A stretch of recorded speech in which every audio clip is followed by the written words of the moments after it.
Hi everyone, it's Kev's Magpie's YouTube channel. Welcome back to another video on my channel. Today's video will be previewing our King's birthday clash against Melbourne. If you are returning Kev's Magpies, welcome, like, comment, share. If you're new to the channel, watching this for the first time, like, comment, share, and subscribe. Now, we've generally played really well against Melbourne. We've beaten them a fair few times as well. They haven't beaten us since round 13 or 2023. It's simple as that. We beat them four of the last five, and even 5 of the last 6, really. If you really want to go back further, seven of the last 8. So it is very interesting indeed that we played so well against Melbourne. I think that the fact is that with us, we tend to play really well. We know that Melbourne have won 3 and lost 2. We've won 4 and lost 1. That was against Geelong. And the teams that we beat were Hawthorn, Adelaide, they were doing well, and even Fremantle in particular. Melbourne beat the Lions, which was good. They beat the Hawks, in which they're meant to be a top 8 team, but they also lost St Kilda as well. And I think when you look at Melbourne in particular, they like to play like they started off playing slow ball movement. It's the kick mark game. They went back to that against the Saints and they couldn't really score. They're very much of a defensive team, but they also have been attacking as well, and I think we need to be prepared for both. They are a team that can attack, but also a team that can be very defensive as well. And I think when you look on Melbourne's ball movement, it's all about stopping them from playing on quickly. And you just need Melbourne to play a lot more slower, a lot more in control. And it's the only way you're going to do it against this sort of team. And when you look at with us, and I'll go through, we're scoring a lot more than Melbourne, right? So we are very much, if there's a way that we can get Melbourne, is particularly in the way that we play. Like, if we score, we are going to score. We're number one in nearly everything in the competition. It's unbelievable. We're top 6 in that. Attacking and defense. So our ball movement in that back half game is so important. But 93.8 to 79.3. So, they're about getting that nearly 80-point mark, but they're conceding a fair bit, 90.6 compared to us, 68.5. Now, the average age is, 25 to 24, and our average games is 104 to 80. And then average height is 189 to 188 as well. But when you look at disposals, they average more, 366 to 352, 214 to 204 kicks, handballs 152 to 148.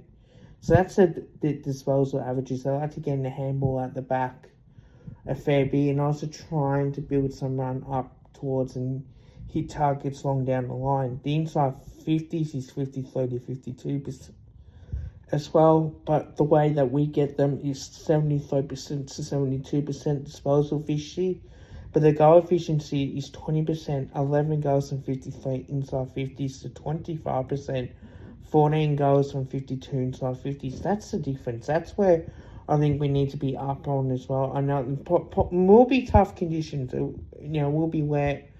We'll be there for that. So I'm prepared for a sloppy game. But also, let's just try and, if it's a dry day and a dry game, let's try and attack early and set the game up as well. That's how we can get the win. Free kick count is 20 to 19. Average hit outs is 42 to 37. 37 apiece is the clearances. It's a lot more even. Centre clearances 13 to 12, and stoppage clearances 25 to 24 as well. Contested is 134 to 128, so that's what they're averaging as well. Contested is 229 to 216 as well. 62 to 60 turnovers, so they're more likely to panic a lot more. And 66, 65 intercepts as well.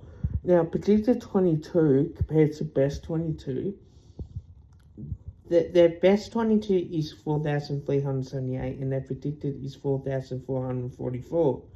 But for our best 22 is 4,532 and our predicted is 4,422 as well. Average marks is 96 to 86 as well. Marks inside 50, 14 to 11, 98 contested marks as well. Tackling's in our favour, 65 to 58, but tackles in the 450, 12 apiece. Bounces 6 to 5, 1% is 45 to 41, and 72 to 69 the interchanges as well. Now, the question mark is, will Dan McStay play? Look, I don't think we need to play him. I think if anything, you're playing in the VFL. I don't think he's been named the VFL, which is, I think it's, look, I'm not surprised, but wouldn't you want to play him in the VFL just to get the games going, in particular? But that's the thing, like, you want to be able to do something about it and really hope that you see more out of it. It's so tough, in particular, and especially the VFL as well. It's just so annoying to find out what's going to happen. So, especially the VFL, and I'll be streaming the VFL watch along, so, that I will be doing, but we got Mason Cox in there, so no way that, he's not going to play. But why would you want to play at least Dan McStay when you can play in the VFL? Just get his confidence up. That's what I think. The only one is, one of our youngsters as well that, we got Charlie West, but we also got, a few others as well, and that definitely do play as well. So I'm really looking forward to the fact that, that there will potentially changes to the lineup, and don't get me wrong, I think there may be, but if we're going to be playing who we think we might, Will Hayes, I don't know. That's a simple factor. Look, Fly will play Dan McStay, but I don't see why you would. I would play him not next week, but the week after, because we've got a bye next week. Like, realistically, we've got a bye, so you might as well just give him that extra week off and just get his bye right. Yes, he's been good at training, from what I've heard, but it doesn't necessarily mean that, you don't want to play him when he's a bit of an injury prone. I know other people have had that opinion, and, I tend to agree. Like, I tend to have that opinion, like, as much as it's good to have Dan McStay playing, but look, let's be honest, like, we don't need to rush him. Like, I even said it myself. I don't know, I can't remember who I said it to, but I said it that we should not be playing him. I give him this week off, and I'll play him, at Marvel against, like, West Coast and St Kilda, those type of games. So, yeah, look, that's what I would do personally. How do we stop Melbourne's? I think you need to stop Gawn. You need to stop May and Lever, right? Those three, and Cosy Pickett as well. And I know you got Petrarca and Oliver. I think with Gawn, I think Darcy Cameron, and, well, now that McStay will probably come in, will do the ruck work. I would test Gawn out. I would move the ball quickly, especially against Gawn. Don't let him get set up for any slow ball movement, because he's there to take intercept marks as well. We need to play a lot more faster, use their hands a little bit more, so therefore we can get that quick game going as well. With May and Lever, the one thing that we need to do is we need to lower ice. We can't afford a bomb. Let's just try and draw plays inside 50 to take uncontested marks. Let's just have McStay, we know that he probably will play, But also remembering my check to take marks in from the side and really force Lever and May to try and guess on where they should be. Like Melbourne will like slow ball movement style because that's what suits them. When we get in quickly, we got to get the uncontested marks. If we don't mark it, we need to bring the ball to ground to the corners. So we really need to watch the kicks when we go forward, and we will try to attack as well as much as we possibly can. So that's going to be the difference in this particular game. You look at them. Cosy Pickett, look, I tag him. I personally tag him out of the game. I think you really need to restrict his influence as well. Petrarch is that good.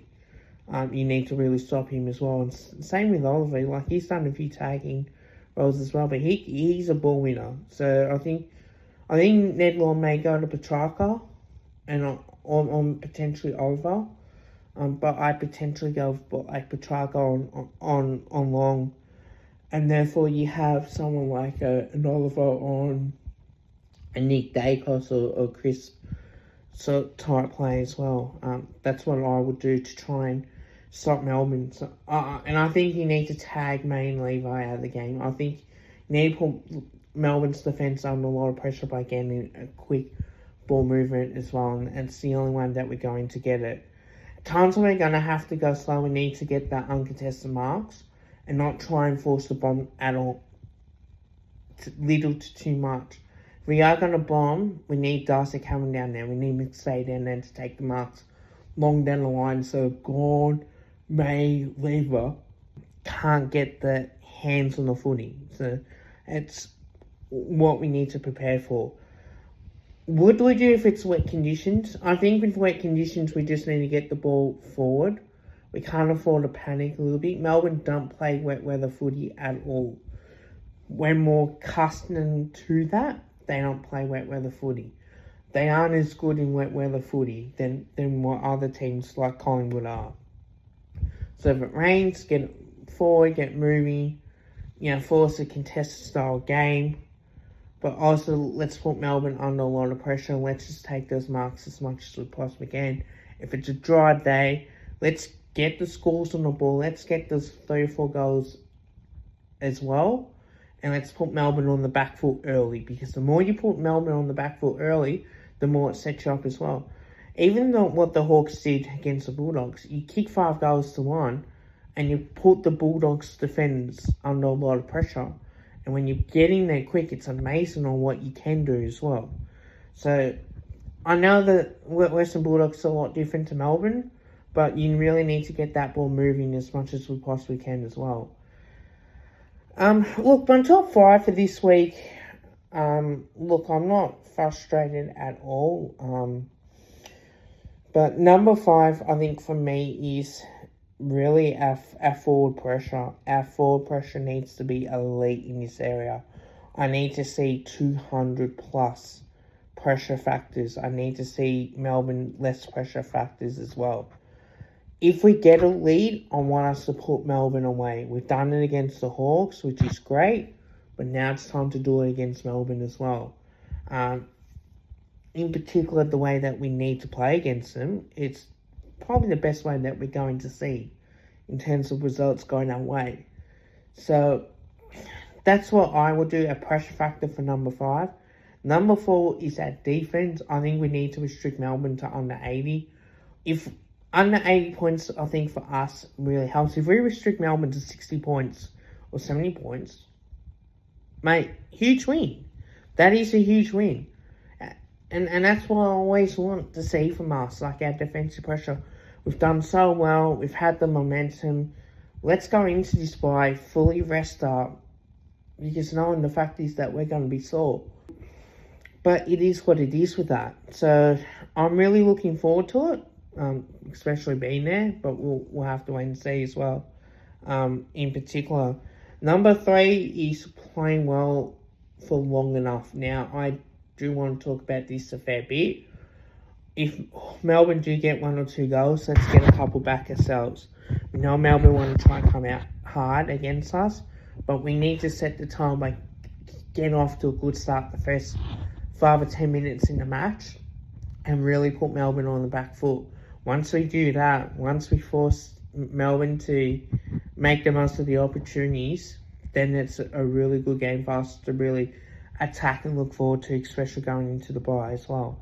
So that's for me is why I talk about on setting the tone early, and once we do that, it works in our favour as well.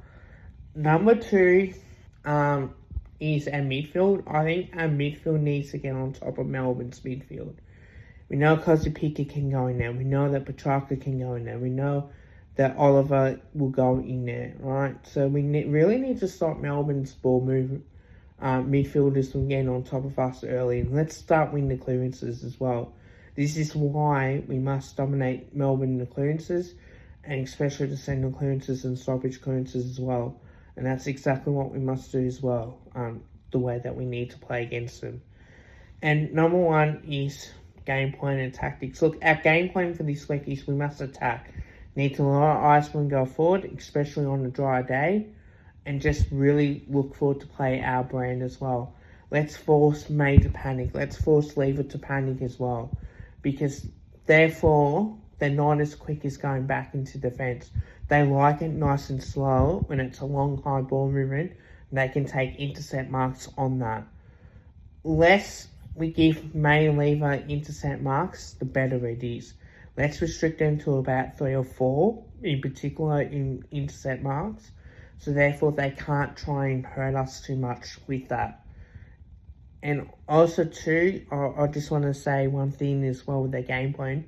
We need to come out in the middle and look to get off by hand and put Melbourne on the back foot. Get that little chip kicks inside 50 and that little darts and get Bobby Hill up in the game, Jamie Elliott up in the game as well. Therefore, we can try to attack as much as we possibly can. So that's probably on what I would do. Tactically, I would stop Main Lever. I would put a bit of a block on May and Lever just to set up your teammates as well. Do it legally, do it fairly as well. And then obviously you try and force Melbourne to play slower and force the kick long down the line. Don't make them kick quickly, but force them to go to contested situation as well. Now, one thing we do know for a fact that Melbourne aren't a very good set shot kicking team, right? We know that for a fact. They've been struggling when it comes to that. And when I look at it, you know, especially the game that they played last week, they didn't take their chances in front of goal, right? So they're going back and playing the way that they would have. But the thing is, right, and I know that they won the second quarter as well, but we need to put Melbourne under a lot of pressure when it comes to goal kicking. We need... That's why I like when Mason Cox is on the mark. You see, he forces them to kick that extra long distance. Let's try and make Melbourne have tough shots and not from directly in front. Let's just force them to kick from long-range kicks and make the kicks drop in short, and we can punch it through for a rush behind and just reset from a kicking as well. And let's just continue to play our brand of football as well. They're not a very good set shot team compared to us. We're a lot more accurately in front of goal than what they are. So it will be amazing to see what we can do with that. Look, obviously we know that we're playing Melbourne this week and we're playing Casey Demons, so I will be streaming that game in particular. But now it's a time for us to really shine against them and really look forward to playing really good football on Monday as well. So liking what we're seeing, but that's exactly what I need to do and what I want to see as well from the boys. Tips, look, I say we'll win by 30 points.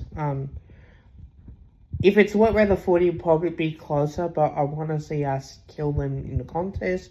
I want us to kill them on the counter-attack as well. Hope you guys like the video. Don't forget to drop a like, also drop a sub. Until next time, calm the mighty pies. And also too, guys, make sure you can get your MND beanies as well. I got mine. Been wearing mine today. So bring that along.